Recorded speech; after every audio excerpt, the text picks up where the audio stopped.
Olá pessoal, sou a professora Priscila, Direito do Trabalho, e nesse vídeo nós vamos falar sobre conceitos, princípios, fontes e relações laborais no direito do trabalho. Não esqueça de se inscrever no nosso canal, ativar o sininho para receber as notificações e deixar o seu like, que é muito importante. Vamos lá? Do grupo da sucessão e da responsabilidade dos empregadores. Com o advento da reforma trabalhista promovida pela Lei 13.467 de 2017, que você deve ter estudado muito sobre ela na sua faculdade, diversos dispositivos da CLT sofreram alterações. Nessa parte da aula, nós vamos tratar especificamente do que se refere ao grupo econômico, a sucessão e a consequente responsabilidade dos empregadores. Vamos falar, iniciando então, sobre grupo econômico. De acordo com o artigo 2º, parágrafo 2º da CLT, sempre que uma ou mais empresas estiverem sob direção, controle ou administração de outra, ou ainda quando, mesmo guardando cada uma sua autonomia, integrem grupo econômico, serão responsáveis solidariamente pelas obrigações decorrentes da relação de emprego. Veja bem, pessoal, é solidária, não é subsidiária. Nós vamos estudar ainda sobre subsidiariedade, ok?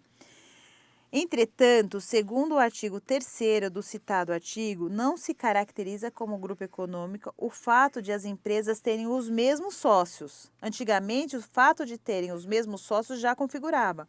Agora, com a reforma trabalhista, não configura mais. Então, você tem que prestar atenção nessa alteração também. Sendo imprescindível para a configuração do grupo a demonstração do interesse integrado, a efetiva comunhão de interesses e a atuação conjunta das empresas dele integrantes, ok? Caso haja alteração na estrutura jurídica da empresa, tal situação não afetará os direitos adquiridos por seus empregados, ou seja, saindo da sociedade um determinado sócio, pessoa física, e, por exemplo, ingressando como sócio uma pessoa jurídica, tal alteração não afetará os direitos adquiridos por seus empregados. As férias, por exemplo. Veja bem, o que exatamente isso quer dizer? Presta atenção aqui em mim. Digamos que um grupo econômico tem 5 sócios. Um sócio, não concordando com os demais, resolve vender sua parte para os demais sócios e sair da sociedade.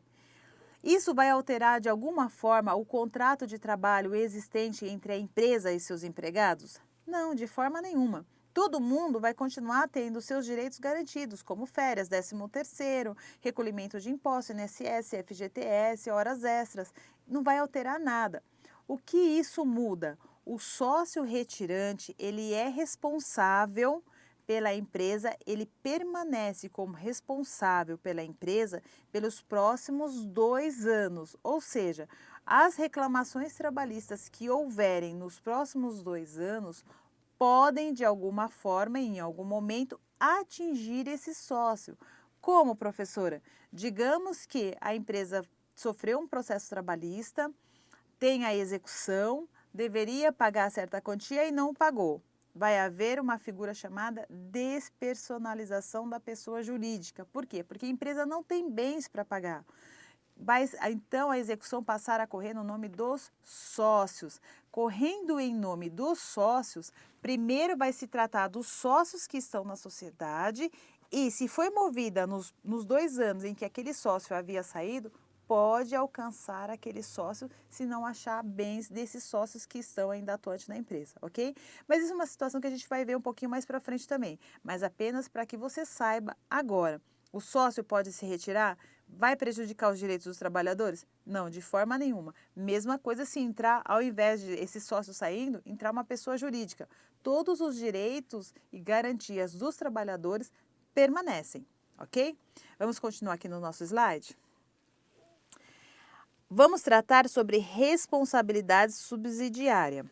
O artigo 10 da CLT, inserido por meio da reforma trabalhista, nos ensina que o sócio que sair da sociedade responde subsidiariamente pelas obrigações trabalhistas da sociedade relativa ao período em que figurou como sócio, somente em ações ajuizadas até 2 anos depois da averbada a modificação do contrato, observada a seguinte ordem de preferência: primeiro, a empresa devedora, os sócios atuais e terceiro, os sócios retirantes. Veja bem, pessoal, nós estávamos justamente falando sobre este item. Neste caso específico, também é bom colocar que o sócio saiu há 2 anos, ok? A reclamação trabalhista proposta neste período alcança os sócios subsidiariamente, lá na frente, na época da execução. Vai se verificar se esse sócio também fazia parte do contrato da empresa quando o trabalhador ainda estava trabalhando na empresa, ok?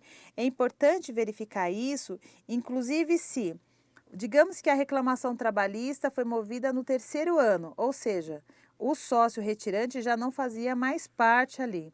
Porém, o trabalhador já trabalhava na empresa quando esse sócio ainda estava lá figurando como sócio. Ele pode responder? Mais lá na frente, se provado que nenhum sócio pode pagar, se provado que esse trabalhador prestava serviço na época em que esse sócio era administrador também, fazia parte da sociedade, ele pode até sim vir a responder, ok? Mas é uma questão para ser aprofundada e ser estudada mais lá para frente. Por enquanto, para o seu exame da ordem, você vai colocar exatamente isso, ó, até 2 anos, depois de averbada a modificação do contrato e observada a seguinte ordem de preferência: a empresa devedora, os sócios atuais e os sócios retirantes por último, ok? Ou seja, cobra-se primeiro da empresa, caso não haja sucesso, cobra-se dos sócios atuais e, se ainda não for possível efetivar a cobrança, cobra-se dos sócios que saíram da sociedade. Ainda sobre esse assunto de sucessão empresarial, o artigo 448-A da CLT, inserido também por meio da reforma trabalhista, nos ensina que, uma vez configurada a sucessão empresarial, as obrigações trabalhistas, inclusive as contraídas à época em que os empregados trabalhavam para a empresa sucedida, são de responsabilidade do sucessor. Ou seja, quando há do grupo aí a sucessão e a responsabilidade dos atuais empregadores.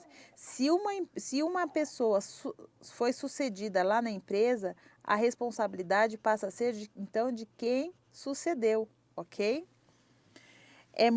Presta muita atenção com essa importante definição, pessoal. Isso ele despenca na sua prova, tá? Por fim, quando houver a prestação de serviço a mais de uma empresa no mesmo grupo econômico, durante a mesma jornada de trabalho, não fica caracterizada a coexistência de mais de um contrato de trabalho. Ou seja, supondo que um analista de TI preste serviço às empresas X e Y pertencentes ao grupo econômico Z, tal situação não configurará mais de um contrato de trabalho, apenas e tão somente um contrato. Vejamos o que diz a súmula 129 do Colém do Tribunal Superior do Trabalho. Prestação de serviços a mais de uma empresa do mesmo grupo econômico durante a mesma jornada de trabalho não caracteriza a coexistência de mais de um contrato de trabalho, salvo ajuste em contrato. Contrário, o que quer dizer? Salvo se for acordado entre as partes que é mais de um contrato, ok? Vamos responder já uma questão? É a questão número 8. É uma questão que vai falar sobre justamente isso que nós estamos estudando agora. Alaor, insatisfeito com o pequeno lucro do restaurante do qual é sócio, retirou-se da sociedade empresarial e averbou, na respectiva junta comercial, novo contrato social onde constava a sua retirada, ok?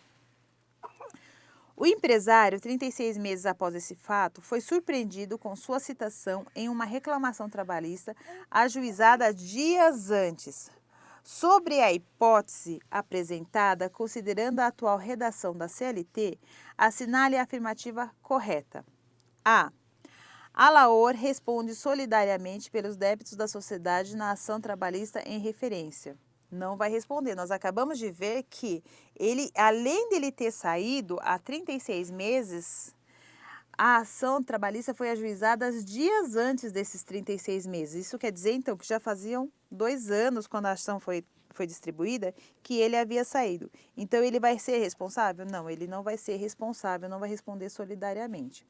Alternativa B.